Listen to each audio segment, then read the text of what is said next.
We all remember music class back in our school days. That's right. The guitars, the trumpets, the drums, marching in the band at football games. But how often did the band come marching to you? We spent the afternoon with area kids taking in the sights and sounds of KCCK Radio's Schoolhouse Jazz program. Our larger message for them is, we'd love it if you were all jazz fans, but mainly what we really want is for you to understand that there is just a wide world of music out there, and there literally is something that everybody can get passionate about. The core band is made up of area musicians, including music teachers, longtime staples in the Eastern Iowa music scene, and even a few KCCK personalities. They play the music that makes you want to get up, clamp, and stomp your feet and groove along.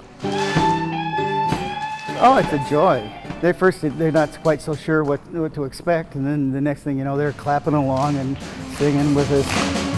KCCK started the program as a way to give kids a chance to see live music and hopefully spark an interest for years to come.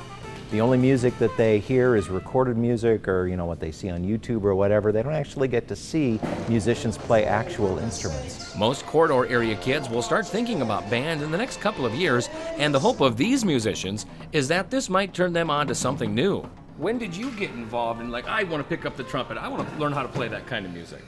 When I came to pick an instrument, I wanted to play trombone, and my band director says, "You're never going to have long enough arms." So he said, "So you got to play the trumpet." What got you involved or kind of turned you on to jazz? My dad is a jazz musician, and he had a lot of records, and I started about 9 years old on the trumpet. But I wanted to play sax, but he was a trumpet player, my brother was a trumpet player, and so finally they got me a tenor. And who knows, today's school program could lead to tomorrow's next music master. Some years ago, I was doing a speaking engagement at Washington High School, and a young man pulled me aside after, and he said, introduced himself, and he said, "I'm the bass player for the Washington Jazz Band, and I think I have you to thank for that." And I said, "What do you mean?" He says, "Well, I was going through some of my old scrapbook stuff, and there was a note that I had written to myself in 4th grade, and it said, 'Today the jazz band came to our school. I think I like the bass the best.'" And 10 years later, he was a bass player in the jazz band.